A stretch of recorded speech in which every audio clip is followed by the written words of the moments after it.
ನಮಸ್ಕಾರ ಬಂಧುಗಳೇ, mother love my life YouTube ಚಾನೆಲ್ಗೆ ನಿಮ್ಮೆಲ್ಲರಿಗೂ ಆತ್ಮೀಯ ಸ್ವಾಗತ. ತಾಯಿಯ ಪ್ರೀತಿಯಷ್ಟೇ ಪವಿತ್ರವಾದ, ಮನಸ್ಸಿಗೆ ನೆಮ್ಮದಿ ನೀಡುವ ದೈವಿಕ ಸ್ಥಳಗಳಿಗೆ ನಿಮ್ಮನ್ನು ಕರೆದೊಯ್ಯುವುದು ನಮ್ಮ ಚಾನೆಲ್ನ ಆಶಯ. ಕೋಲಾರದ ಹೃದಯ ಭಾಗದಲ್ಲಿ ಬೃಹತ್ ಕಲ್ಲಿನ ಚೌಕಟ್ಟಿನ ನಡುವೆ ಪ್ರಶಾಂತವಾಗಿ ನಿಂತಿದೆ ಆ ಪುರಾತನ ದೇವಸ್ಥಾನ.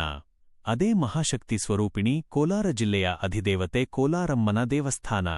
ಸಾವಿರಾರು ವರ್ಷಗಳ ಸುದೀರ್ಘ ಇತಿಹಾಸವನ್ನು ತನ್ನ ಒಡಲಲ್ಲಿ ಇಟ್ಟುಕೊಂಡಿರುವ ಈ ಮಂದಿರದ ಗರ್ಭಗುಡಿಯಲ್ಲಿ ಕಾಲಿಡುತ್ತಿದ್ದಂತೆ ನಮಗೆ ಅರಿವಿಲ್ಲದಂತೆಯೇ ಒಂದು ದೈವಿಕ ಸ್ಪಂದನ ಮೈಯಲ್ಲೆಲ್ಲ ಸಂಚರಿಸುತ್ತದೆ.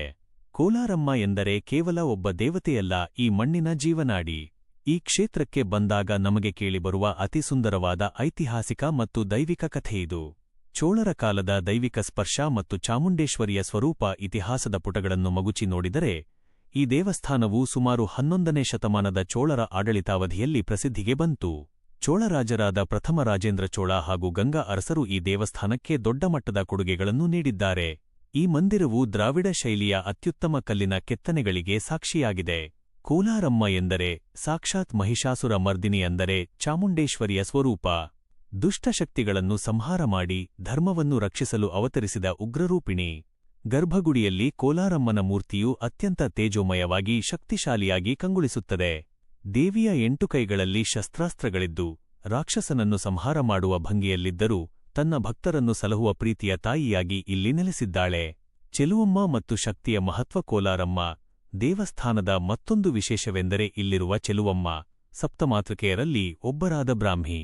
ಜನಪದ ನಂಬಿಕೆಯ ಪ್ರಕಾರ ಚೆಲುವಮ್ಮ ಎಂದರೆ ಚೇಳುಗಳ ದೇವತೆ. ಕ್ಷೇತ್ರದ ಗ್ರಾಮೀಣ ಪ್ರದೇಶದ ಜನರು ತಮ್ಮ ಬೆಳೆಗೆ, ಕೃಷಿಗೆ ಅಥವಾ ತಮಗೆ ಚೇಳುಗಳ ಉಪಟಳವಾಗದಿರಲಿ ಎಂದು ಚೆಲುವಮ್ಮನಿಗೆ ಪ್ರಾರ್ಥನೆ ಸಲ್ಲಿಸುತ್ತಾರೆ.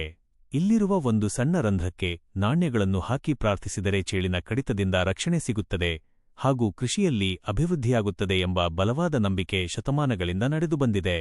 ಮೂಕ ಹೊಂಡ ಮತ್ತು ದೈವಿಕ ರಹಸ್ಯಗಳು ದೇವಸ್ಥಾನದ ಪ್ರಾಂಗಣದಲ್ಲಿ ಸಾಗುತ್ತಿದ್ದಂತೆ ಕಲ್ಲಿನ ಗೋಡೆಗಳ ಮೇಲೆ ತಮಿಳು ಮತ್ತು ಹಳೆಯ ಕನ್ನಡ ಶಾಸನಗಳನ್ನು ಕಾಣಬಹುದು. ಇವು ಅಂದಿನ ರಾಜರು ದೇವಸ್ಥಾನಕ್ಕೆ ನೀಡಿದ ದಾನದತ್ತಿಗಳ ಲೇಖನಗಳು. ದೇವಸ್ಥಾನದ ಒಳಭಾಗದಲ್ಲಿರುವ ಬೆಳಕಿನ ಸಂಯೋಜನೆ ಮತ್ತು ತಣ್ಣನೆಯ ಕಲ್ಲಿನ ನೆಲ ಮನಸ್ಸಿಗೆ ಅಪಾರ ಶಾಂತಿಯನ್ನು ನೀಡುತ್ತದೆ.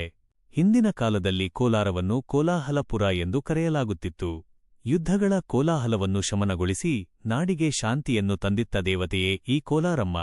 ರಾಜರು ಯುದ್ಧಕ್ಕೆ ಹೊರಡುವ ಮುನ್ನ ಈ ದೇವಿಗೆ ಪೂಜೆ ಸಲ್ಲಿಸಿ ಆಶೀರ್ವಾದ ಪಡೆದು ತೆರಳುತ್ತಿದ್ದರು ಎಂಬುದು ಐತಿಹಾಸಿಕ ಕಥೆ.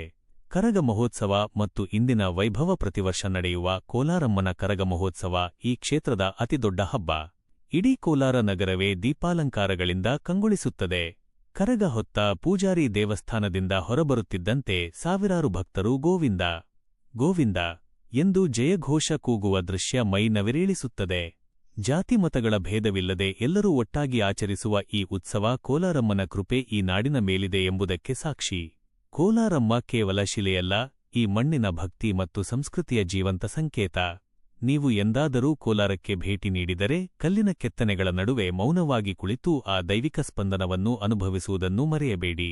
ಕೋಲಾರಮ್ಮ ದೇವಸ್ಥಾನದ ಇತಿಹಾಸ ಅಥವಾ ಅಲ್ಲಿನ ವಾಸ್ತುಶಿಲ್ಪದ ಬಗ್ಗೆ ಇನ್ನಷ್ಟು ವಿವರಗಳು ಬೇಕಿದ್ದರೆ